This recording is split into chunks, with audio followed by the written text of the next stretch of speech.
8:20 exactly. Welcome back. This is News and Views on Salam Media, and our first guest is a journalist, Sawmiet Moos, based in the Western Cape, to talk to us about the taxi wars playing out in that part of the country. And I also understand that the police have arrested two men who allegedly shot at vehicles from the Langa taxi rank yesterday morning. So it's getting deadlier and deadlier with every passing day. So, Meet, Salaam Alaikum, welcome to the program. Walaikum salam wa rahmatullahi wa barakatuh, and assalamu alaikum and good morning to you listeners on Salam Media. Okay, so the taxi wars situation in the Western Cape has been long ongoing and up to now still has not been resolved. Let's talk about the routes that are that are at stake here, and why isn't it that someone like the Transport Minister and other taxi association bosses get involved and try and resolve the issue? Okay, so basically the routes in Cape Town, obviously you do know the taxi industry is a very lucrative industry. There's a number of people that are involved in it and a number of big role players involved in it. And the two big unions or taxi organizations in Cape Town is Kata and Kodeta. Mm. And the violence that's going on is allegedly spins from basically a disagreement they have on using and being on each other's routes. So the routes that they are talking about is a very lucrative route in the northern suburbs that basically currently only one union or one organization was running, but now others have started to use it, and obviously this is causing a problem. So there's no issue regarding using the route. It's just that they want exclusivity for that route, and this is why people are alleging that there's things going on. So there has been a number of discussions between the taxi organizations. There's been a intermediary that's been brought in to mediate between the organizations. The minister was in Cape Town over the weekend, and a very long meeting took place for the better part of 2 days. And even the local or the national minister was part of that meeting. But that seems to have failed, and the violence is currently ongoing.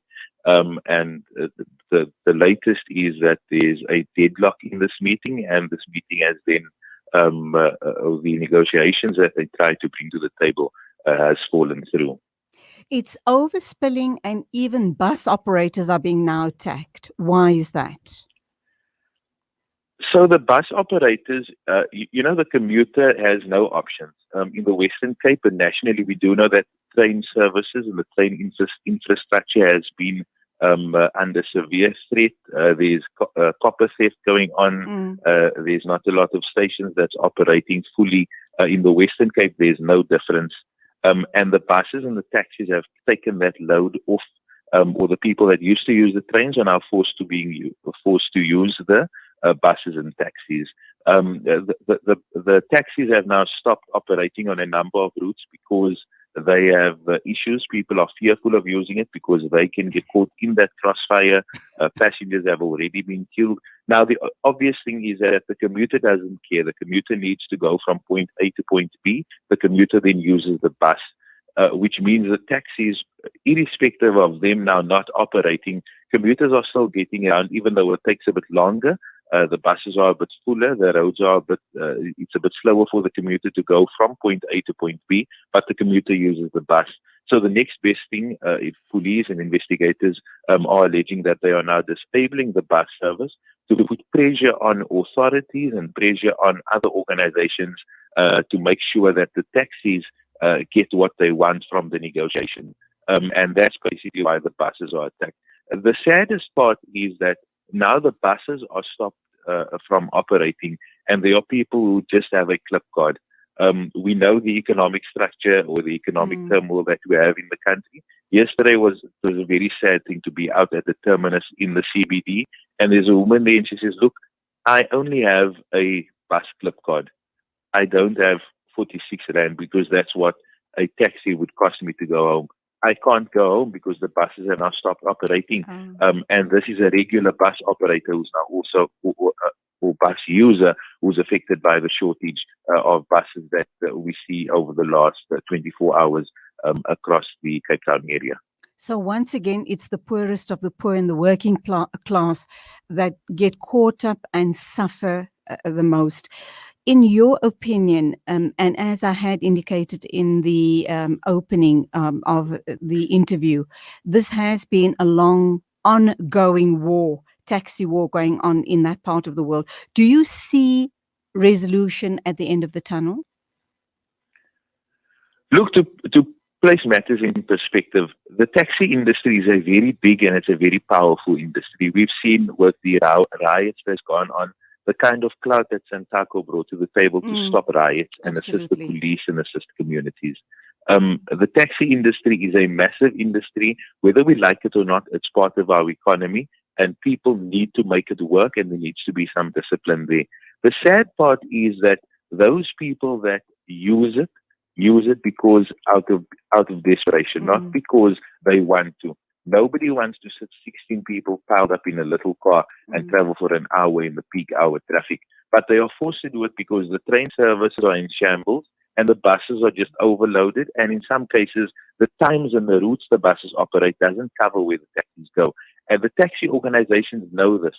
They know that they can hold the commuter to ransom. They know they can hold the authorities to ransom. And we saw a typical experience of this clout that they have when it was the lockdown and when it was the lockdown for COVID, when they basically had they gave government an ultimatum to say, no, but we're loading the taxis full and there's nothing you can do. And now we know the clout that they have. So somewhere something has to give. And if it doesn't give, this kind of issues that you see is going to be ongoing, and it's going to contribute to the lawlessness that you see on the roads. From taxis, we all know how they drive, we all know how they operate, but the sad part is that people are dependent on them. There's a massive economy inside of the taxi industry by the people they employ and the people that they put food on the table for.